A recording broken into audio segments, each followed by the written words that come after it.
ಬೆಂಗಳೂರು ಉತ್ತರ ವಿಭಾಗದ ಪೊಲೀಸರು ಭರ್ಜರಿ ಬೇಟೆಯಾಡಿದ್ದಾರೆ. ಮನೆಗಳ್ಳತನ, ದ್ವಿಚಕ್ರ ವಾಹನ ಕಳವು ಮಾಡ್ತಾ ಇದ್ದ 4ವರನ್ನ ಬಂಧಿಸಿರುವ ಪೊಲೀಸರು 1.40 ಕೋಟಿ ರೂಪಾಯಿ ಮೌಲ್ಯದ 2.5 ಕೆಜಿ ಚಿನ್ನಾಭರಣವನ್ನು ವಶಕ್ಕೆ ಪಡೆದಿದ್ದಾರೆ. ಅಲ್ಲದೆ 36 ದ್ವಿಚಕ್ರ ವಾಹನಗಳನ್ನು ಪೊಲೀಸರು ವಶಕ್ಕೆ ಪಡೆದುಕೊಂಡಿದ್ದಾರೆ.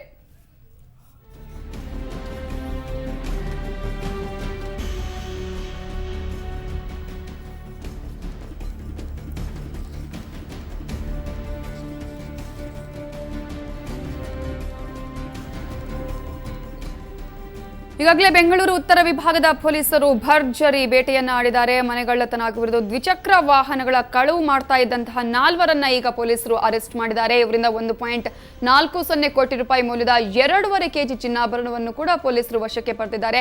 ಅಲ್ಲದೆ ಇವರು 36 ದ್ವಿಚಕ್ರ ವಾಹನಗಳನ್ನು ಕೂಡ ವಶಕ್ಕೆ ಪಡೆದಿದ್ದಾರೆ. ಬೆಂಗಳೂರು ಪೊಲೀಸರ ಭರ್ಜರಿ ಬೇಟೆ ಅಂತಾನೆ ಹೇಳಬಹುದು. ಈ ಬಗ್ಗೆ ಮಾತನಾಡೋದಕ್ಕೆ ನಮ್ಮ ರಿಪೋರ್ಟರ್ ಅಭಿಷೇಕ್ ಜೈಶಂಕರ್ ಈಗ ಫೋನ್ ಸಂಪರ್ಕದಲ್ಲಿದ್ದಾರೆ. ಅಭಿಷೇಕ್, ಇವತ್ತು ಪೊಲೀಸರ ಕಾರ್ಯಾಚರಣೆ ಯಾವ ರೀತಿಯಾಗಿತ್ತು?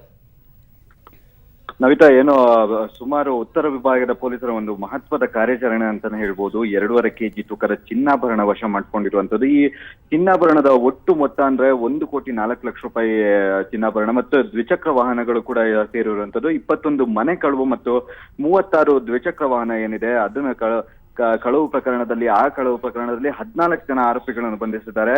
ಗಂಗಮ್ಮನಗುಡಿ ಮತ್ತೆ ಮಲ್ಲೇಶ್ವರಂ, ಶ್ರೀರಾಮ್ಪುರ ಮತ್ತೆ ಎಲ್ಲಾ ರೀತಿಯಲ್ಲಿ ಯಶವಂತಪುರ, ಈ 4 ಏನು ಪೊಲೀಸ್ ಠಾಣೆ ವ್ಯಾಪ್ತಿಯಲ್ಲಿ ಏನಿದೆ ಸರಗಳ್ಳತನ ನಡೀತಾ ಇತ್ತು. ಮತ್ತೆ ಕೆಲವೊಂದು ಮನೆ ಕಳ್ಳತನಗಳು ಆಗಾಗ ವರದಿ ಆಗ್ತಾ ಇದ್ವು.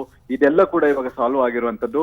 ಈಗ ಏನು ಕೆಲವೊಂದು ಏನು ಯಶವಂತಪುರದಲ್ಲಿ ಒಬ್ಬ ಮಂಜುನಾಥ್ ಬಿನ್ ಲೇಟ್ ಕೃಷ್ಣಪ್ಪ ಅನ್ನೋನ್ ಯಾರಿರ್ತಾನೆ, ಈತ ಕೂಡ ಬೈಕ್ ನ ಕದ್ದುಬಿಟ್ಟು ನಂತರ ಅದೇ ಬೈಕ್ ಅಲ್ಲಿ ಸರಗಳ್ಳತನ ಕೂಡ ಮಾಡ್ತಾ ಇರುವಂತದ್ದು ಬೆಳಕಿಗೆ ಬಂದಿದ್ದು. ಆತನೂ ಕೂಡ ಈಗ ಸದ್ಯಕ್ಕೆ ಬಂಧಿಸಿದ್ದಾರೆ. Navita, okay, thank you Abhishek Jaishankar ಡೀಟೇಲ್ಸ್ಗೆ.